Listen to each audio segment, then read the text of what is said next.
The rain in Blackwood didn't fall so much as it drifted, a fine, grey mist that clung to the skin like a damp wool blanket. Ilora stood by the open grave of her grandfather, Arthur Vance, feeling less like a grieving granddaughter and more like a spectator watching a play she hadn't quite memorized the lines for. Arthur had been a man of profound insignificance, at least, that's how the town saw him. For 40 years, he had been the ghost in the halls of the county courthouse, a silent figure in blue coveralls pushing a wide broom over marble floors. He was the man who emptied the trash of judges and wiped the fingerprints of criminals off the witness stand, yet he died without a single person from the courthouse attending his service. He was a good man, Ilora, the minister droned, his voice competing with the rhythmic thwack-thwack of windshield wipers from a nearby car. A quiet man. Quiet, Ilora thought, pulling her coat tighter. Quiet is just another word for full of secrets. 3 days later, the quiet came knocking at her door. Ilora lived in a cramped third-floor walk-up filled with the tools of her trade, magnifying lamps, acid-free archival boxes, and the faint, vinegary scent of old film. As a freelance museum archivist, she spent her days preserving other people's histories because her own was so remarkably blank. Her parents had died in a car accident when she was 5, leaving her with Arthur, a man who showed affection through repaired shoes and perfectly toasted bread, but never through stories. The delivery men grunted as they hauled a mahogany trunk into her living room. It was massive, bound in tarnished brass and smelling of cedar and something sharper, something metallic. "Sign here, Miss Vance," the lead mover said, wiping sweat from his brow. "Your granddad must have been hiding gold bars in there. It's heavy as a coffin." When they left, Ilora sat on the floor, staring at the trunk. It looked out of place against her IKEA bookshelf and mismatched thrift store rug. It looked like an intruder. She reached out and touched the brass latch. It was cold. Arthur had never mentioned this trunk. He had lived in a one-bedroom apartment with a single bed, a radio, and a collection of detective novels. Where had he been hiding this? The key was one she had found taped to the back of Arthur's framed retirement certificate. It slid into the lock with a click that sounded like a bone snapping. As the lid creaked open, Ilora braced herself for the scent of mothballs or old clothes. Instead, she was met with a wall of gray foam. Nestled inside the mahogany exterior was a second box, a heavy, dull-colored container made of thick lead sheeting. Her heart began a slow, rhythmic thumping against her ribs. Lead lining was used for two things: protecting sensitive materials from X-rays or containing radiation. Why would a courthouse janitor need a radiation-proof box? She donned her white archival gloves, a reflex of her profession, and lifted the lead lid. There was no gold. There were no bundles of cash. There was only a Nikon F2 camera. Even to a non-photographer, the F2 was a legend, a mechanical beast from the 1970s, built to survive wars and Arctic freezes. This one, however, looked like it had been through a different kind of hell. The black leatherette casing was peeling, and a strange, amber-colored sticky residue was smeared across the base plate. It looked like dried sap, or perhaps something more biological that had long since lost its identity. Ilora lifted the camera. It was remarkably heavy, a solid hunk of steel and glass that felt like a weapon in her hand. She checked the controls. The shutter speed dial was stuck at 1/125. The film advance lever was pulled halfway out, jammed in a permanent state of tension. "What were you doing with this, Grandpa?" she whispered. She remembered Arthur's hands, calloused, stained with floor wax, always steady. She tried to reconcile those hands with the precision of this machine. In the small-town hierarchy of Blackwood, photographers were artists or journalists. Janitors were invisible. She turned the camera over and noticed a small piece of yellowed parchment tucked into the bottom of the lead box. The handwriting was unmistakable, Arthur's cramped, precise script, the kind of writing a man develops when he spends his life filling out maintenance logs. "Ilora," it read. The archives taught you that history is what people choose to remember. But the truth is what they try to bury. I spent 40 years sweeping the floors of men who thought I was part of the furniture. They talked because they thought I couldn't hear. They acted because they thought I wasn't looking. The paper felt oily beneath her gloves. This camera contains the only thing I ever stole. I didn't take it for greed. I took it because if I hadn't, you and your mother would have been cleared away just like the rest of the trash. Some memories are better left in the dark, but the truth doesn't age. Don't go to the police. Find Silas. Ilora felt a chill that had nothing to do with the drafty window. Her mother's death, the car accident on a rainy night in 1994, had always been a closed chapter. An act of God, the report had said. She looked back at the Nikon. If Arthur was a janitor, why did he have a police-grade camera? And why did he treat it like it was radioactive? She pressed her thumb against the film rewind button. It didn't budge. She peered through the viewfinder, but it was pitch black, as if the mirror was locked in the upward position, frozen at the exact moment a photo was taken decades ago. She thought about the Golden Girl of Blackwood, Julianne Thorne. Every local kid grew up hearing the story. In 1974, the beautiful daughter of the town's wealthiest family walked out of a diner and into thin air. It was the case that defined the town's sorrow, a wound that never quite scabbed over. Ilora's mind raced through her archival training. Lead-lined boxes were often used by forensic photographers in the 70s to protect evidence from accidental exposure or tampering. Arthur wasn't just a janitor. He was a witness. She looked at the residue on the camera again. It wasn't sap. In the dim light of her apartment, it looked like a rusted brown, the color of old, oxidized blood. The realization hit her with the force of a physical blow. Her grandfather hadn't left her an inheritance, he had left her a burden. He had spent 40 years pretending to be a nobody so that the people in the photos wouldn't look his way. He had waited until he was in the ground to pass the torch, knowing that the dead cannot be punished for what they know. Ilora reached for her phone to call Silas, the only man she knew who still understood the alchemy of film. But as she moved, she caught sight of the street below through her window. A black SUV was idling at the curb. Its lights were off. In the driver's seat, a man was staring directly up at her third-floor window.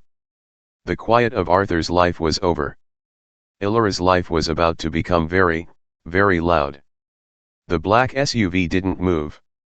It sat there, a predatory shadow against the rain-slicked curb, its engine likely humming with a quiet, expensive precision. Ilora stayed back from the window, her heart hammering a frantic rhythm against her ribs. In her world of dusty manuscripts and fragile parchment, danger usually meant a silverfish infestation or a burst pipe. This was different. This was visceral. She didn't turn on the lights. Using the glow from the street lamps, she shoved the Nikon F2 back into its lead-lined box and wrapped the whole thing in a heavy canvas tote bag.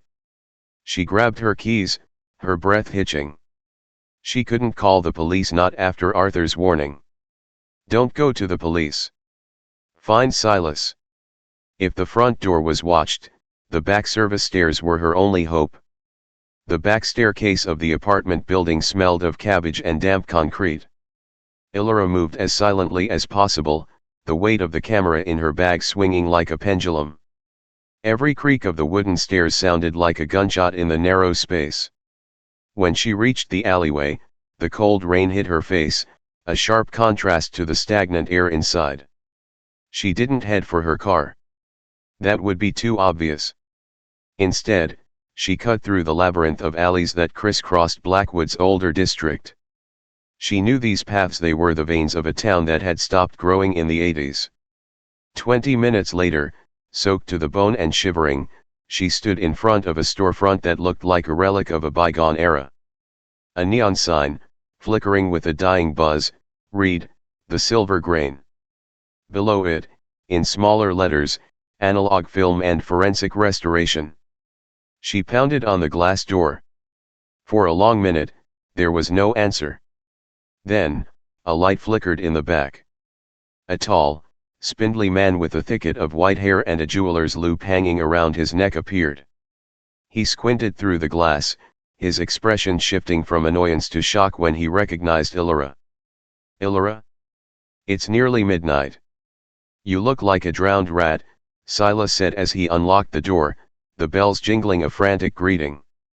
"I have something," she gasped, pushing past him. "Something of Arthur's." Silas had been Arthur's only real friend, a fellow invisible man who dealt in the shadows of images rather than the dust of hallways. His shop was a cathedral of chemistry, rows of brown glass bottles filled with developer, fixer, and stop bath lined the shelves. Dozens of vintage cameras hung from the ceiling like mechanical bats. Illyra slammed the heavy tote bag onto his workbench. "He left this for me. In a lead-lined trunk.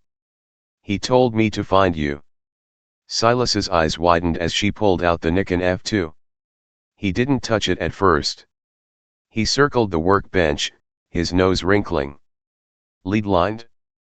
That's for high-speed surveillance film or radioactive sites. And that?" He pointed a trembling finger at the amber residue on the base plate. "That's not camera grease, Illyra. That's organic. It's dried blood and bone marrow, cured over decades." "He said he stole it, Silas. From the courthouse. In 1974. The air in the room seemed to freeze. 1974 was a year that lived in infamy in Blackwood. It was the year Julianne Thorne disappeared, the year the town's innocence was surgically removed. Silas reached for a pair of surgical gloves. "The F2 is a tank. If it's jammed, it's because someone wanted it to stay jammed. Or because the final frame was so violent it broke the internal synchronization." Silas led her into the darkroom. It was a windowless chamber bathed in an eerie, deep red safe light. To Illyra, it felt like stepping into a wound. "I have to open it in total darkness," Silas whispered. "If there's film in there, it's been sitting in a tomb for 50 years. The emulsion will be brittle. One wrong move, and the truth turns to dust." He placed his hands into a changing bag, a light-proof black bag with armholes. Illyra watched his silhouette as he worked by feel, his fingers dancing over the camera's familiar curves. Click. Grind. "It's stubborn," Silas muttered. "The film advance lever is locked against a physical obstruction. It's like the shutter fired, but the mirror didn't drop back down." Minutes passed in silence, punctuated only by the steady drip of a faucet. Illyra found herself holding her breath, her mind picturing the black SUV. Were they outside? Did they know Silas was the key? "Got it," Silas breathed. His voice was different, hollower. "There's a roll in here. Kodak Tri-X400. But it's not a standard roll. It's a 36 exposure canister, but it feels heavy. Hand-loaded." He pulled his hands out of the bag, holding a small metal cylinder. In the red light, it looked like a bullet. "Now comes the delicate part," he said, moving toward the developing tanks. "I'm going to use a cold bath developer. It'll take longer, but it won't melt the silver off the base. We need to see what Arthur died protecting." The next hour was an agony of waiting. Silas moved with the precision of a surgeon, his shadow stretching long and distorted across the red-lit walls.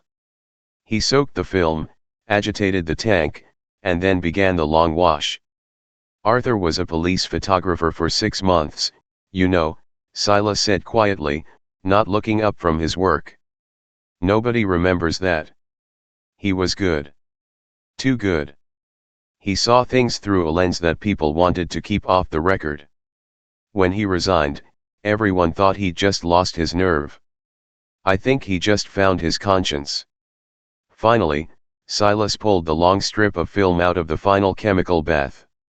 He clipped it to a line to dry. "Bring the loop, Illyra," he said. They leaned over the wet, translucent strip of plastic. The first few frames were black accidental exposures or lens cap shots. Then, images began to emerge. Frame 12, a blurred shot of a car's license plate.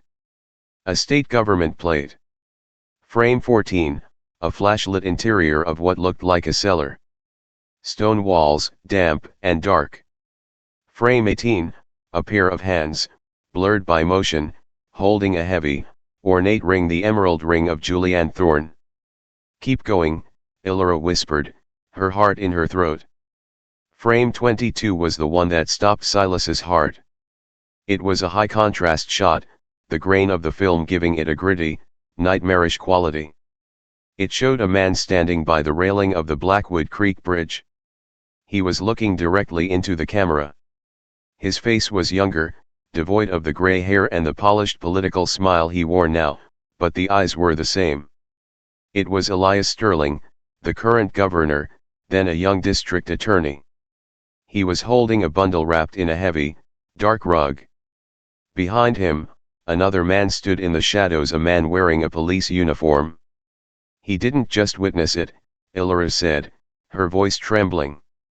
"Arthur took the evidence.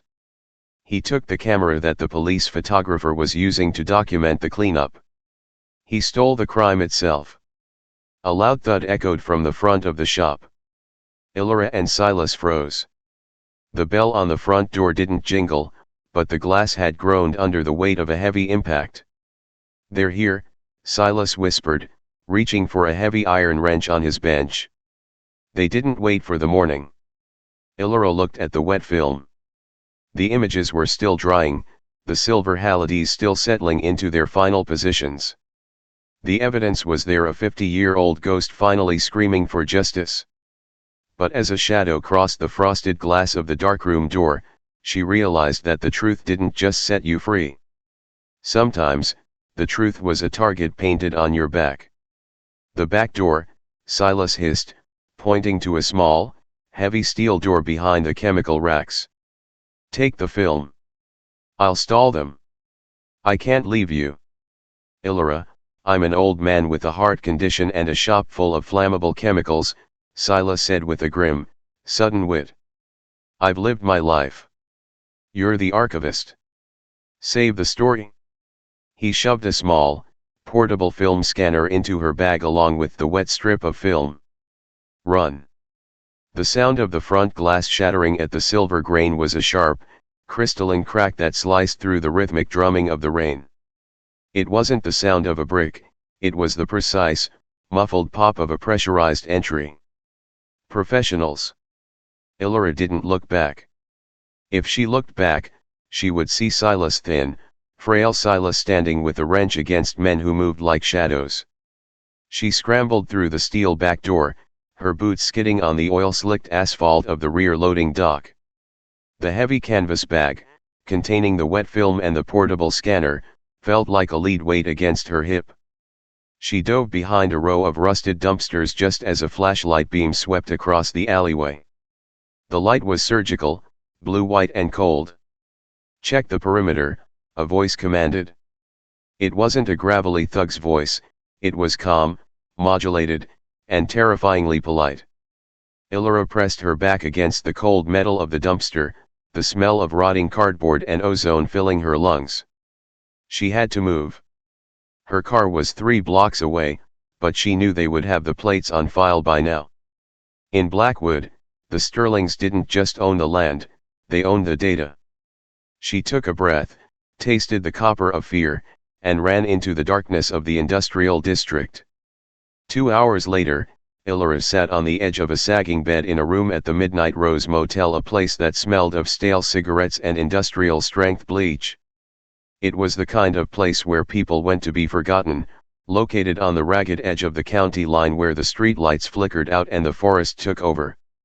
She had paid the clerk in cash, kept her head down, and claimed her car had broken down. Now, her hands were finally stopping their violent shaking, though her heart still felt like a trapped bird. She laid out her tools on the formica table. The film strip was mostly dry now, the long, translucent ribbon of history curling slightly at the edges. Silas had given her a high-speed portable film scanner, a specialized piece of kit used for field forensics. "Time to see the ghost," she whispered. She plugged the scanner into her laptop, her fingers hovering over the keys. She wasn't just a granddaughter anymore, she was an archivist. And an archivist's job was to ensure that the truth survived the people who tried to burn it. The scanner whirred, a low-frequency hum that seemed deafening in the silence of the motel room. On her screen, the images began to materialize, inverted and ghostly at first, then snapping into high-resolution clarity as the software processed the silver halides. Frame 20, a close-up of a hand. It was a man's hand, wearing a heavy gold signet ring with the sterling crest. The knuckles were bruised. Frame 21, a wide shot of the Blackwood Creek Bridge. The old wooden planks looked slick with ice. In the corner of the frame, the bumper of a 1974 Cadillac was visible. Frame 22, the smoking gun. Illyra leaned in until her nose nearly touched the screen. The image was terrifyingly clear. A young Elias Sterling decades before the silver hair and the governor's mansion was caught in the harsh glare of a camera flash. He was looking directly into the lens, his expression a mask of panicked rage. He was holding the rug-wrapped bundle. The rug had shifted, and from the end of it, a single, pale hand protruded. On the ring finger was the emerald Julianne Thorne's signature piece. But it was the man standing behind Sterling that made Illyra's blood turn to ice. He was in a police uniform, his hat tilted low. He was holding a service revolver, but he wasn't pointing it at Sterling. He was pointing it at the photographer. Illyra zoomed in on the officer's badge. Badge number 412. She scrambled through the canvas bag, searching for the small brass key she had found in the camera case. She remembered a photo from Arthur's shoebox, a picture of him at a precinct Christmas party in 1974. He was standing next to a man with the same sharp jawline and the same badge number 412. "Chief Miller," she breathed.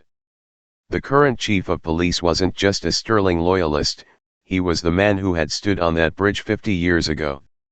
He was the accomplice. As Illyra moved the scanner to pack it away, she felt something rattle inside the device's carrying case. She reached into the lining and pulled out a small, leather-bound notebook that Silas must have slipped in at the last second. Inside were dates, times, and a series of coordinates. October 14, 1974, the bridge. The girl. The deal. November 12, 1974, they think I'm just the janitor now. They talk in the halls.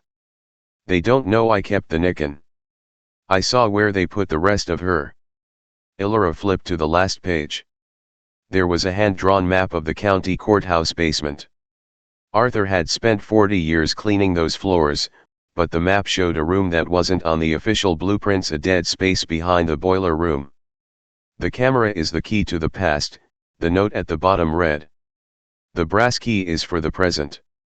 The ring is still in the locker. Use the locker, Illyra. Don't let them bury you too." A sudden light flooded the motel room from the parking lot. Illyra froze. A black SUV had pulled into the spot directly in front of her door. The engine cut out, but the headlights stayed on, two blinding eyes staring into her soul. She didn't wait for the knock. She didn't wait for the door to be kicked in.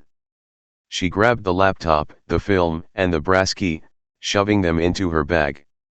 She bolted for the bathroom, the only room with a small, high window that led to the wooded area behind the motel. As she pulled herself up into the narrow frame, she heard the heavy thud of a shoulder hitting her room door. The wood splintered. "Miss Vance," a calm voice called out, the same voice from the alley. "We know you have the film. We can make this very simple. We just want to talk about your grandfather's legacy." Illyra kicked the screen out of the window and dropped into the wet leaves outside. The fall knocked the wind out of her, but she didn't stop. She ran into the trees, the thorns tearing at her jacket, the rain washing away her tracks. She wasn't just running from a cold case anymore. She was running from a dynasty that had built its throne on a foundation of bone and silver. She reached the edge of the woods where a local bus stop sat under a flickering light. She looked at the brass key in her hand. The locker. The truth was no longer a ghost. It was a weapon. And Elora Vance was finally learning how to aim it. The Blackwood Central bus station was a cathedral of the forgotten. At 4 a.m., the air was thick with the smell of floor wax, stale coffee, and the weary desperation of people moving from one nowhere to another. Fluorescent lights flickered overhead, casting a sickly green pallor over the rows of plastic orange seats. Elora sat in the back corner, her hood pulled low. Her jeans were torn from the woods, and her boots were caked in dried mud. She looked like just another runaway, which was exactly what she needed to be. In her lap, her fingers traced the jagged teeth of the brass key. She looked at the station's wall of founders near the ticket booth.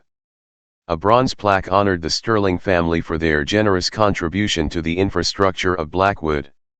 Everywhere she looked, the name followed her. Sterling Hospital. Sterling Park. The Sterling Library.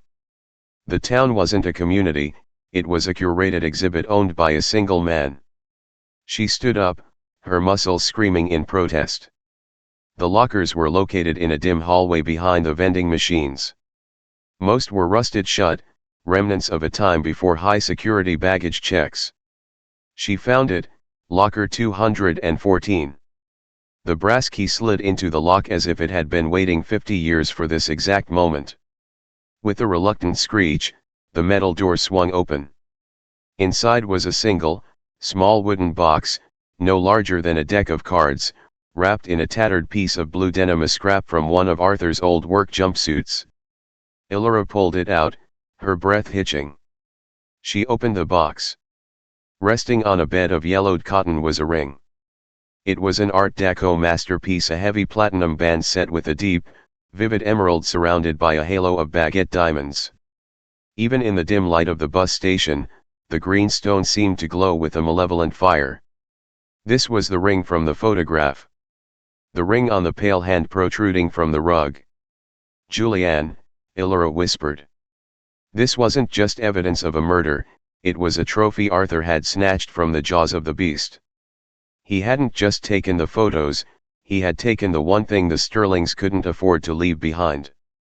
The physical proof that linked the governor to the body in the creek. It's a beautiful piece, isn't it? Classic 1920s craftsmanship. The voice was smooth, cultured, and came from directly behind her. Elora spun around, clutching the box to her chest. Standing at the end of the locker bay was a man who looked like he had stepped out of a high-end watch advertisement. He wore a charcoal gray suit, a crisp white shirt, and a tie the color of a bruised plum. He held a black umbrella with a silver handle shaped like a bird of prey. This was the voice from the motel. This was the man from the SUV. My name is Julian Vane, the man said, stepping into the light. He didn't look like a thug. He looked like an attorney, or a specialized surgeon. I work for the governor's personal estate. You've caused quite a bit of late-night overtime for my team, Miss Vance. Stay back, Elora said, her voice cracking. She reached into her bag, her hand closing around a heavy Nikon F2. It was the only weapon she had. Vane smiled, but his eyes remained as cold as a winter lake. Let's be adults, Elora. You're an archivist. You understand the value of preservation. But you also understand that some items are too volatile for public display. They require specialized storage. Like a lead-lined box. Elora retorted. Or a grave in Blackwood Creek. Vane's smile didn't falter. Arthur was a clever man. He understood the rules. He gave us 40 years of silence, and in return, he was allowed to live. He was allowed to raise you. It was a fair trade. But you're changing the terms of the agreement. The agreement was built on a murder. The agreement was built on the stability of this town, Vane corrected, taking a step forward. Do you think Blackwood survives without the Sterling name? The schools, the jobs, The funding it all disappears if the governor falls. You aren't just exposing a cold case, Illyra. You're tearing down the roof over everyone's head. A loud whistle blew as the 4:15 a.m. bus to the city idled at the platform, its air brakes hissing. A group of sleepy passengers began to shuffle toward the doors. "Give me the ring, the film, and the laptop," Vane said, his voice dropping to a low, dangerous silk. "And I promise you, you can walk out of here and never look back. You can have a very comfortable life in a different city. A life where you don't have to look over your shoulder." Illyra looked at the passengers. She looked at Vane. Then, she looked at the Nikon F2 in her bag. "My grandfather didn't spend 40 years sweeping floors for a comfortable life," she said, her voice gaining strength. "He did it because he was waiting for someone who wasn't afraid to look." She didn't run for the exit. Instead, she threw the heavy camera bag with all her might toward the glass windows of the station's front entrance. The sound of the glass shattering was a massive, violent explosion. The passengers screamed, diving for cover. Vane flinched, his hand reaching into his coat not for a gun, but for a radio. In the confusion, Illyra didn't head for the bus. She dove into the crowd, using the panicked commuters as a human shield. She sprinted through the ticket office, vaulted over the counter, and disappeared into the maze of the baggage handling area. She knew Vane's men would be circling the perimeter. She knew she couldn't leave Blackwood yet. There was one more place Arthur's map had pointed to. The one place where the hunter would never expect the prey to hide. An hour later, as the sun began to bleed a pale, sickly orange over the horizon, Illyra stood before the massive stone pillars of the county courthouse. It was the tallest building in town, a neoclassical fortress of law and order. Arthur had lived in its bowels for 4 decades. He had known every vent, every secret passage, and every dead space behind the boiler rooms. She looked at the map in Arthur's notebook. The boiler room secret wasn't just a hiding place. According to his notes, the courthouse was built over the foundations of an older structure, a colonial-era prison. "The truth isn't just in the photos," the note said. "It's under the floor. Where they thought I was only cleaning." She pulled her hood up, gripped the emerald ring tight in her pocket, and walked toward the basement service entrance. She was going back to the place where her grandfather had been a ghost, but she wasn't going to be silent. She was going to bring the whole house down. The county courthouse at 5 a.m. was a limestone tomb. Its grand, echoing hallways were still, the air tasting of lemon polish and the cold, mineral scent of marble. To the town, this was a monument to justice. To Illyra, as she slipped through the heavy service entrance using Arthur's old master key, it was a hollow shell built to protect a lie. She didn't take the elevator. Elevators left digital trails. Instead, she took the janitor's vanes, the narrow, concrete service stairs that bypassed the security cameras. Arthur had spent 40 years in these shadows. He had known exactly which floorboards groaned and which doors had hinges that needed oiling. As she descended into the sub-basement, the temperature dropped. The sounds of the world above, the distant hum of traffic, the waking birds, faded into a heavy, pressurized silence. The boiler room was a cavern of iron and steam. Massive, ancient furnaces hissed like sleeping dragons, their pipes wrapped in peeling asbestos. Illyra moved to the back, behind a row of industrial water heaters that looked like they hadn't been moved since the building was erected. She pulled out Arthur's map. 5 paces from the red valve. 3 bricks down from the ceiling. She pushed against a section of the foundation wall that looked identical to the rest. With a grinding protest of stone on stone, a narrow vertical gap appeared. It wasn't a room so much as a pocket of forgotten history, a dead space created by a construction error in the 1920s. Illyra stepped inside and clicked on her flashlight. The beam cut through 50 years of dust.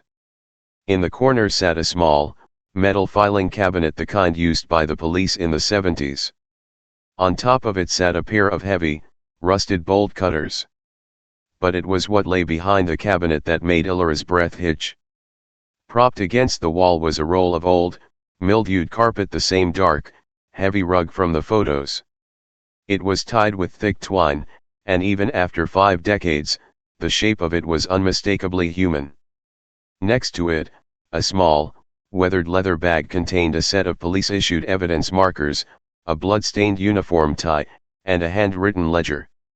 Arthur hadn't just stolen the camera. He had stolen the crime scene. "He kept you here," Illyra whispered, looking at the rug. "He couldn't give you a grave, Julianne. So he kept you in the only place they would never think to look. Right under their feet. It's poetic, in a morbid sort of way, isn't it?" The voice was closer than it had ever been.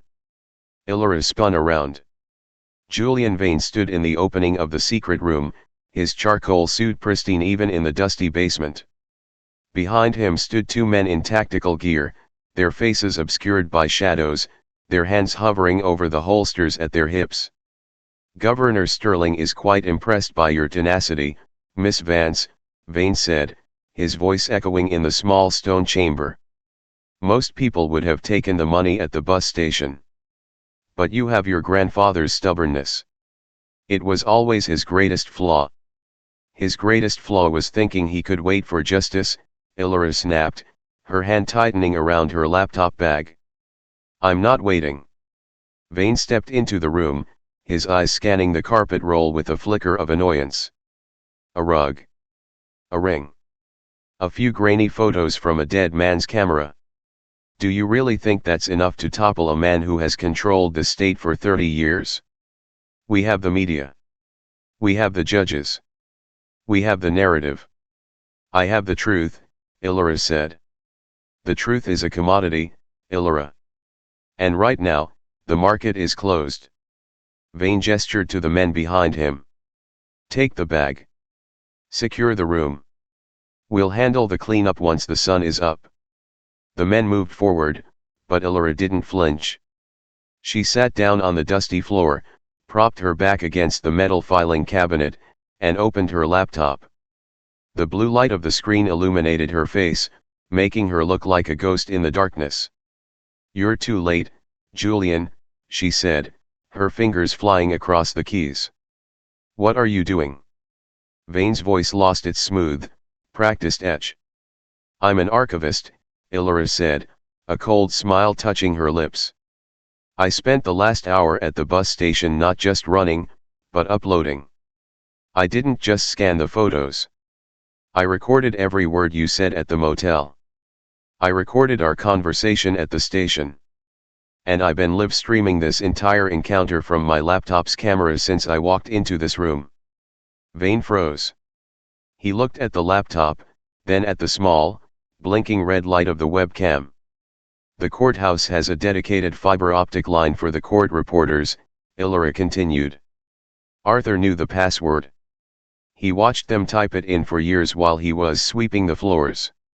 I'm currently broadcasting to the state's 3 largest news outlets, the FBI's regional field office, and a public cloud server with over 10,000 viewers." "Shut it down," Vane shouted at his men. "If you kill me, the stream stays live," Illyra said, her voice steady. "The encryption key is set to release the raw, high-resolution forensic scans of the governor and Chief Miller on the bridge the moment the signal heartbeat stops. You want the film? It's already gone. It's everywhere." On the screen, comments were flooding in. "Is this real? That's the governor. Look at the ring." The quiet of Blackwood was shattering in real time. Vane took a step back, his face pale. For the first time, he looked like a man who realized he was standing on a sinking ship. The power of the Sterling name, built over decades of silence and shadow, was evaporating under the harsh, digital glare of the internet. Outside, in the distance, the first wail of sirens began to rise. They weren't the local police sirens, these were the deeper, more authoritative tones of the state police and the FBI. "You've ruined everything," Vane whispered, his hand dropping to his side. "This town, it will collapse. No, Illyra said, standing up and closing her laptop. It will just have to learn how to live in the light. She walked past the frozen fixers, her head held high. She left the Nikon F2 on top of the filing cabinet, a silent sentinel that had finally completed its mission. 3 months later, Blackwood was a different world. Governor Sterling was awaiting trial in a federal facility. Chief Miller had turned state's evidence in exchange for a life sentence. The Golden Girl, Julianne Thorne, had finally been laid to rest in a sunlit cemetery on the hill, her emerald ring returned to her remaining family before being donated to the local museum. Illyra sat in her grandfather's old armchair, looking out at the rain. The mahogany trunk was gone, donated to the state archives as a piece of criminal history. She held a small, framed photograph in her hands. It wasn't a grainy crime scene photo. It was a picture Silas had found in the back of his shop, a candid shot of Arthur Vance. He was leaning against his broom in the courthouse, a small, knowing smile on his face, looking directly into the lens. He hadn't been a janitor. He had been a guardian. Illyra put the photo on her desk, right next to her archival tools. The inheritance she had received wasn't just a camera or a cold case, it was the realization that even the smallest, most invisible person could hold the key to the truth. The silence was finally over. And for the first time in her life, Illyra Vance wasn't afraid of the dark.